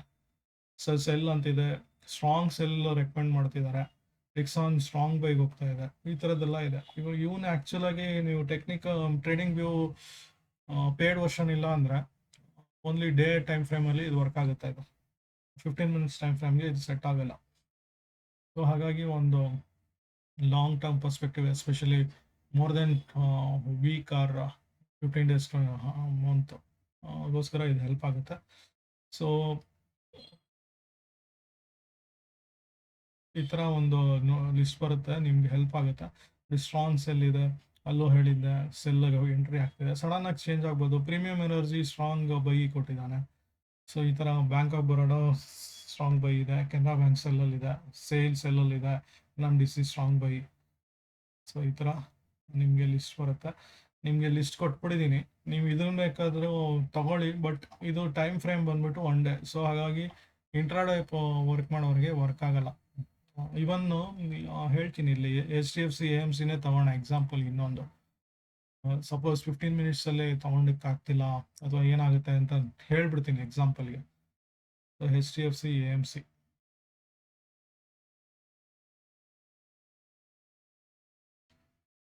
ಸೊ ಸದ್ಯಕ್ಕೆ ಹೇಳ್ದಂಗೆ ಒಂದು ಬೈಯಲ್ಲಿದೆ. 15 ಮಿನಿಟ್ಸ್ ಓಪನ್ ಮಾಡಿದಾಗ ಆಲ್ಮೋಸ್ಟ್ ಇವಾಗ ಕ್ಲೋಸಿಂಗ್ ಬೇಸಿಸ್ ಮೇಲೆ ಎಂಡಿಗೆ ಬಂದು ಕೂತಿದೆ. ಇಲ್ಲಿ ಟಚ್ ಆಗ್ಬಿಟ್ರೆ ಇದು ಕೆಳಗಡೆ ಬಂತು ಅಂದ್ರೆ ಸೆಲ್ ಹೋಗ್ಬಿಡ್ತಿದ್ ಮತ್ತೆ. ಸೊ ನಾಳೆ ದಿವಸ ಇಲ್ಲಿ ಓಪನ್ ಆಗ್ತಿದ್ದಂಗೆ ಇದು ಎಕ್ಸಾಂಪಲ್ಗೆ 25th ತಗೊತೀನಿ ಎಕ್ಸಾಂಪಲ್ ನೋಡಿ. ಇಲ್ಲಿ ಬೈ ಬಂತು ಇಮಿಡಿಯೇಟ್ ಆಗಿ ರೀಟ್ರೆಸ್ ಆಗಿಬಿಟ್ಟು ಸೆಲ್ ಹೊಟ್ಟೋಯ್ತು. ಸೊ ಹಾಗಾಗಿ ಈ ಥರ ಕೇಸ್ಗಳು ಸ್ವಲ್ಪ ಹುಷಾರಾಗಿರ್ಬೇಕು. ಅದಕ್ಕೆ ತುಂಬ ಒಂದು ಮೂಮೆಂಟ್ ಇರೋದಕ್ಕೆ 5 ಮಿನಿಟ್ಸಲ್ಲಿ ತೊಗೊಂಡು ಸಣ್ಣ ಟ್ರೇಡ್ ತೊಗೊಂಡ್ರು ಪರವಾಗಿಲ್ಲ. ಸೊ ಹಾಗಾಗಿ ನಿಮಗೆ ಹೆಲ್ಪ್ ಆಗುತ್ತೆ. ಬಟ್ ತುಂಬ ಎಕ್ಸ್ಪೆಕ್ಟೇಷನ್ ಮಾಡೋಕ್ಕಾಗಲ್ಲ. ಆಲ್ರೆಡಿ 5 ಮಿನಿಟ್ಸಲ್ಲಿ ಸೆಲ್ ಬಂದಿದೆ, ಅದಕ್ಕೆ ಹೇಳಿದ್ದು ನಾನು. ಸೊ ಲಾಂಗ್ ಟರ್ಮ್ಗೆ ಒಂದು ಪೊಸಿಷನಲ್ ತೊಗೊತಿದ್ದೀನಿ ಅಂದರೆ ಸ್ವಲ್ಪ ಹುಷಾರಾಗಿರ್ಬೇಕು. ಯಾಕಂದರೆ ಇಲ್ಲಿಂದು HDFC AMC ಇದ್ರ ಪ್ರಕಾರ ಬೈ ಅಂತಿದೆ, ಸ್ಟ್ರಾಂಗ್ ಬೈ ಅಂತ. ಬಟ್ ಇಂಟ್ರಾಡೇ ಪ್ಲೇಯರ್ಸ್ಗೆ ಇದು ಸ್ಟ್ರಾಂಗ್ ಸೆಲ್ ಆ್ಯಕ್ಚುಲಿ. ಯಾಕೆಂದ್ರೆ ಇದು ಬೈ ಒಂದು ಲೈನ್ ಸಪೋರ್ಟ್ ಲೈನ್ಗಿಂತ ಕೆಳಗಡೆ ಬಂದ್ಬಿಡ್ತು. ಸೊ ಓಪನಿಂಗ್ ನಾಳೆ ಬೇರೆ ಇರ್ಬೋದು ಕತೆ, ಅದಕ್ಕೆ ನೋಡ್ತಾ ಇರ್ಬೇಕು ಪೊಸಿಷನಲ್ ತಗೊಳಾಗ. ಸಪೋಸ್ ನಾಳೆ ಇದೇ ಕೇಸ್ ಇದೆ ಅಂತ ಇಟ್ಕೊಳ್ಳೋಣ, 9:15 ಓಪನ್ ಆಯಿತು. 9:15 ನಂದು ಎಲ್ಲಿ ಓಪನಿಂಗ್ ಬಂದು ಇದು ಸಾರಿ ಇದು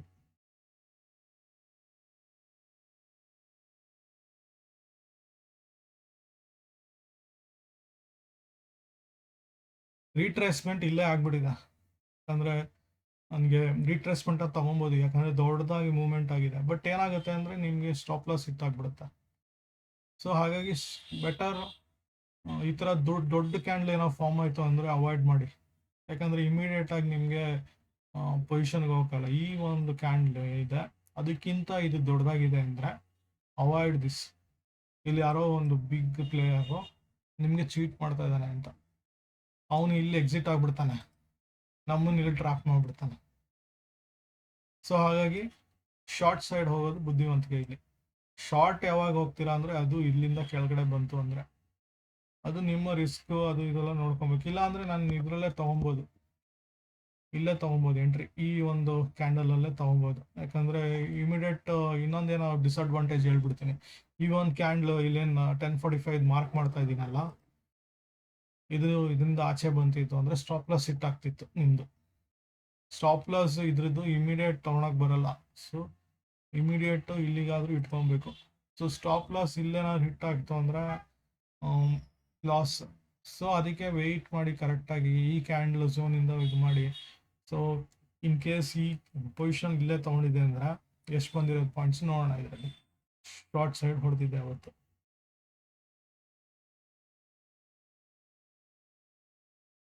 ಆಲ್ಮೋಸ್ಟ್ 46 ಪಾಯಿಂಟ್ಸ್ ಕೊಟ್ಟಿದೆ. So more than enough. ಇಷ್ಟು ರಿವಾರ್ಡ್ ನೋಡ್ಬೇಡ ಅದನ್ನು, ನನ್ನ ರಿಸ್ಕು ಇಷ್ಟು.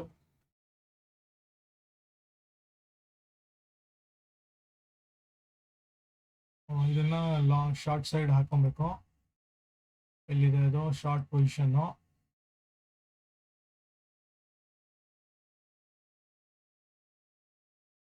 ನನ್ನ ರಿಸ್ಕ್ ರಿವಾರ್ಡ್ ಇದು 7 ಪಾಯಿಂಟ್ಸ್ಗೆ 46 ಪಾಯಿಂಟ್ಸು. ಆಲ್ಮೋಸ್ಟ್ ನಿಮ್ಗೆ ಎಷ್ಟು ಬಂದಿದೆ? 1:6% ಬಂದಿದೆ, 1:6. ಸೊ 15,000 ಅಷ್ಟು ಹಾಕಿದ್ರೆ 50,000 ಆಗಿರೋದು. ಹಾಗಾಗಿ ಸ್ಟಾಪ್ ಲಾಸ್ ಇದೆಲ್ಲ ನೋಡ್ಕೊಳ್ಳಿ. ಸೊ ಆದಷ್ಟು ಆ ಟ್ರೆಂಡ್ ಹೆಂಗಿರುತ್ತೆ ಅಂತ ವೆಯ್ಟ್ ಮಾಡಿ. ಬಟ್ ಏನಂದ್ರೆ ಈ ಥರ ಒಂದು ಬಿಗ್ ಕ್ಯಾಂಡಲ್ ಫಾರ್ಮ್ ಆಯಿತು ಅಂದರೆ ಇಟ್ಸ್ ಅ ಟ್ರ್ಯಾಪ್ ಆಗಿಬಿಡ್ತೀವಿ. ಸೊ ಸ್ಟಾಪ್ ಲಾಸ್ ಎಲ್ಲ ಹಿಟ್ ಆಗ್ತಾ ಇರ್ತವೆ. ಸೊ ಆ ಸ್ಟಾಪ್ ಲಾಸ್ 7 ಪಾಯಿಂಟ್ಸ್ ತೊಗೊಳಕ್ಕೂ ರೆಡಿ ಇಲ್ಲ ಅಂದರೆ ಅರೌಂಡ್ 7 ಪಾಯಿಂಟ್ಸ್ ಅಂದರೆ ಎಷ್ಟು ಬರುತ್ತೆ ಇದು?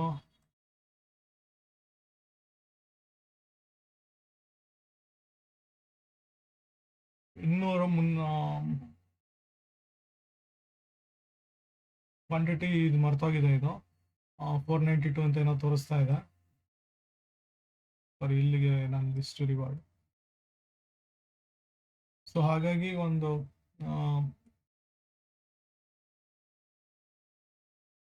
3-4 ಪಾಯಿಂಟ್ಸ್ ಅಷ್ಟೇ ಇದು ನೋಡಿ ಇಲ್ಲಿ ತೊಗೊಂಡಿರೋದು. ನಾನು 16 ಇದರಲ್ಲಿ ತೊಗೊಂಡಿದ್ದೀನಿ. ಸೊ ಆಲ್ಮೋಸ್ಟ್ 49 ಪಾಯಿಂಟ್ಸ್ ಬಂದಿದೆ 3 ಪಾಯಿಂಟ್ಸಿಂದ.